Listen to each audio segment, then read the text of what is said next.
All right, guys, warm welcome to a brand new week and, of course, a brand new trading opportunities video or week ahead video. What we'll be focusing on this week is, of course, the euro. We've just an absolutely smashing week last week. If we take a look at the euro dollar, we broke above the 112.40, which was a major area that we were looking at for quite a couple of weeks now.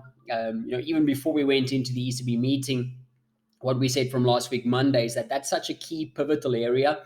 If the markets manage to break above that level, close above that level, we definitely don't want to be short euro dollars. Breaking below that level opens up some further room for downside. But if the markets were able to muster enough momentum to break back above it, we wanted to stay flat and neutral going into that ECB event.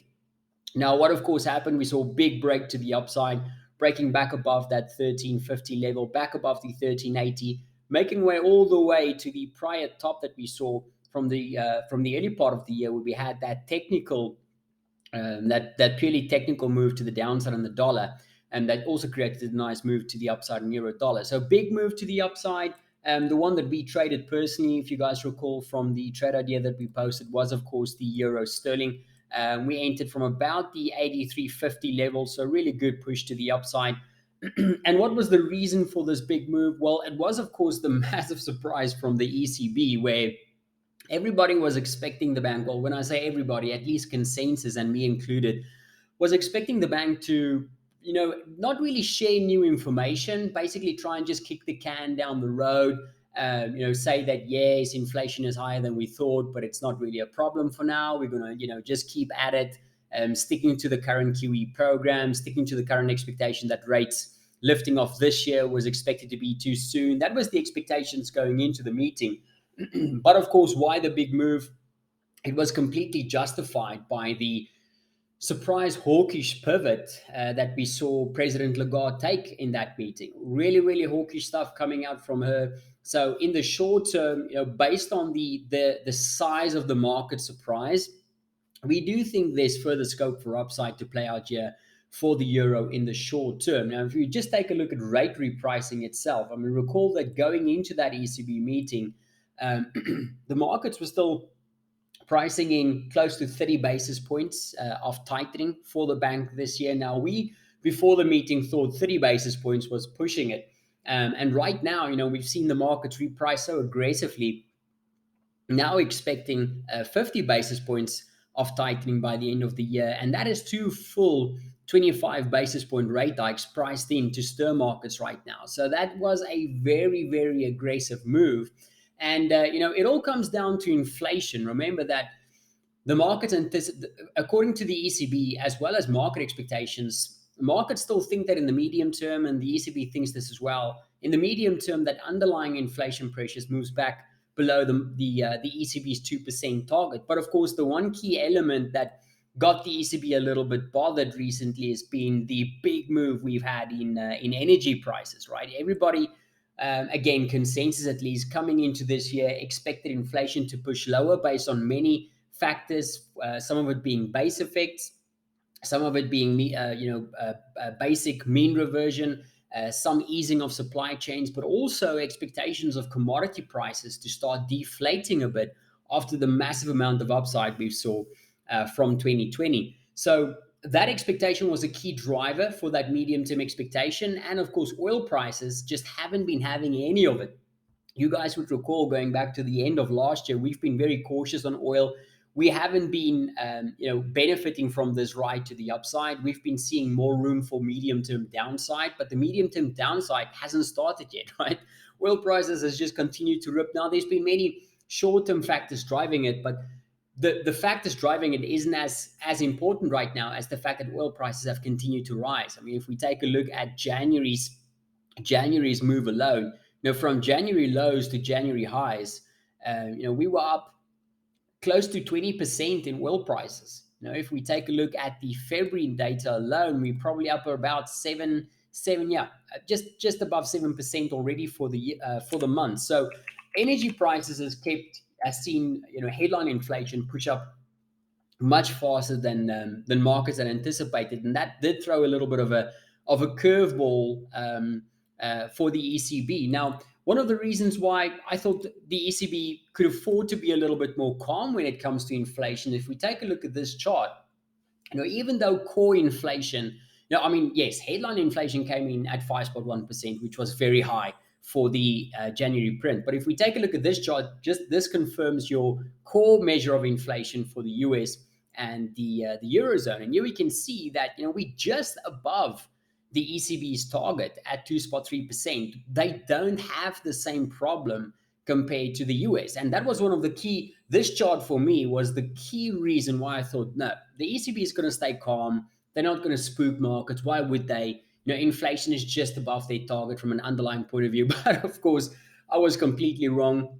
And it seems that the majority of market participants was wrong as well. If we judge the size of that move we had in the euro, just a very, very surprise hawkish tilt, given all of the information that we have available. I mean, President Lagarde went as far to say that the recent inflation prints they had in December and January saw unanimous concern among the governing council. Now, again, that means that they're getting spooked by headline inflation, not underlying inflation, because underlying inflation is still fairly calm, in my opinion. So, energy prices, the move in inflation, that's really been gripping the ECB. I mean, it has been gripping other banks as well. That's the main reason for the Fed's hawkish pivot, the main reason for the Bank of England hiking rates, of course, last week again. But again, didn't expect him to come in as aggressive. I think majority of markets weren't expecting that, and that's why we saw that big move to the upside. If you just keep the move in the bond market in mind, the bond market, the idea of rates potentially going higher for the first time in what seems like forever in the Eurozone. I mean, the bond markets in Europe responded with a bang, to say the least. If we take a look at this chart, this is a histogram of the 2-year bund yield. We can see that this was the biggest 1-week move going back to the global financial crisis, going back to 2008. So this was a real big shock for the markets.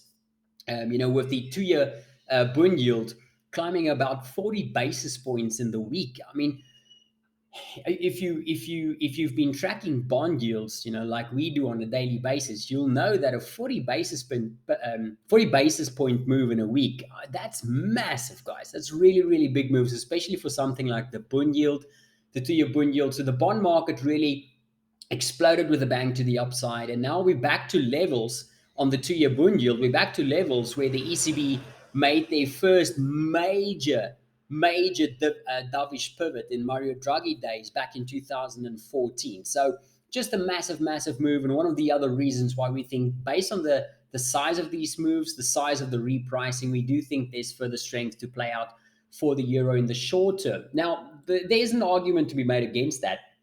Just give me a quick second, guys.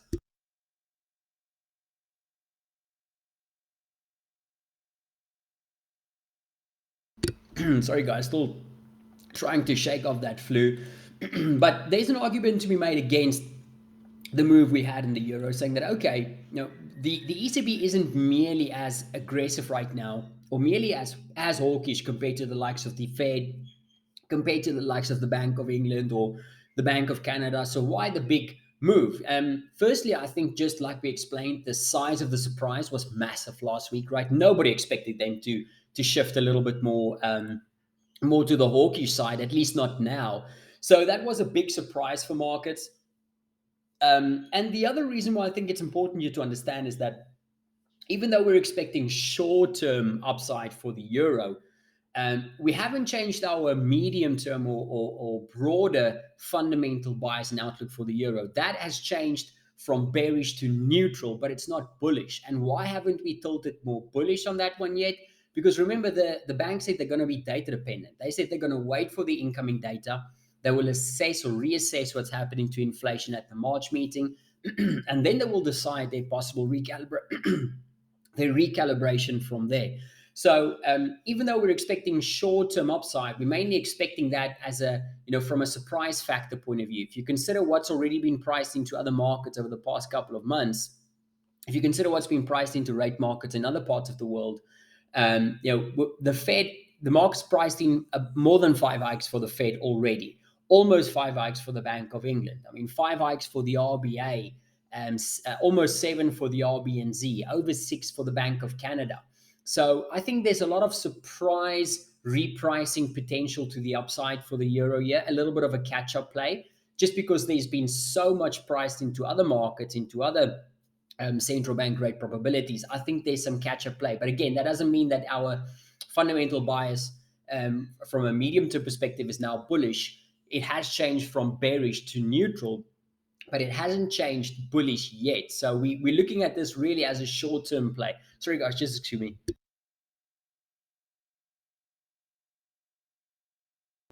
So this is merely a short-term play that we're looking to take advantage of here for the euro after that big surprise that we had.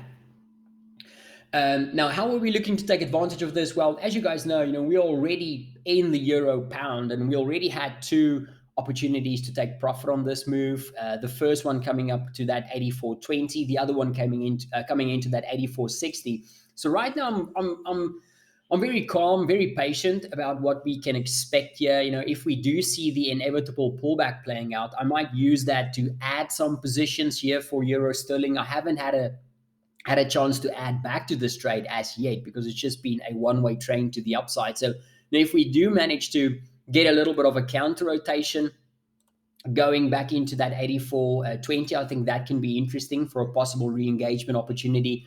Alternatively, though, if we don't get there and the market has enough momentum to break above that 84, let's say 84.60 zone, a retest of that could also be interesting for a re-engagement opportunity, using it as a potential false break of that bigger level, with the bias now tilting more to the bullish side.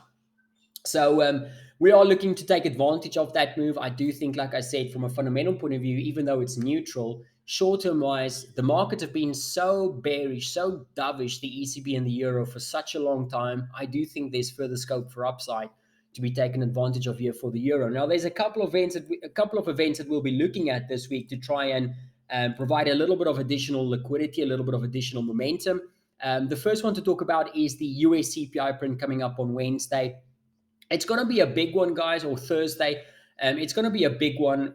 Markets are expecting quite a big print here. We can see that from a consensus point of view, for both the core measure as well as the headline measure, the markets are very top heavy in this in terms of forecast distribution. They're expecting a higher number, even though the median is expected at 7.3 and the median for the core expected at 5.9. We can see that skew is tilted firmly to the upside in the balance of forecast distribution here. So that means that if we do get a miss in that data point, I think that can create some punchy short-term downside for the dollar, because nobody's expecting that. That's going to wrong foot a lot of participants. So if we get something below 7 or below 5.5 for the core, I think that can create just a very big springboard to the upside for the euro. And that would be expected to support the euro across the board if we saw that type of dollar downside. So euro dollar upside, euro sterling upside.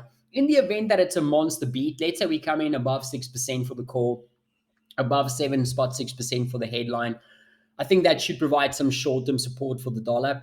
Again, keep in mind that a lot of hawkishness has been priced in for the dollar. So I'm not expecting as big a move on a beat as I would a miss, but a beat can still deliver some upside. But if we then do see an upside, then we could use that dollar upside as an opportunity to wait for some pullbacks, like I say, to re-engage the market back to the upside with. So any type of pullbacks that we get on a bigger than expected CPI, I think, can still provide opportunities, not necessarily at market, but waiting for a little bit of a pullback to get back involved. And apart from that, the other big one that we've got coming up today, of course, is we have ECB talk. We've got President Lagarde coming up later today in the session.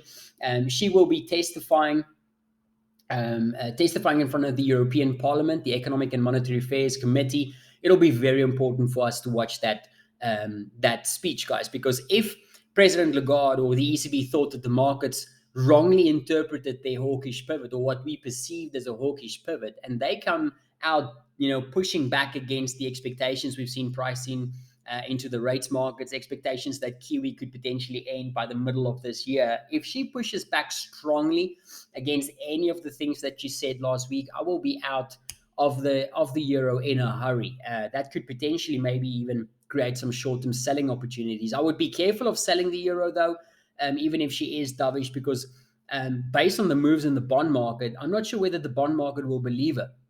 if she turns dovish. And we want to keep that in mind. The markets could continue to rally.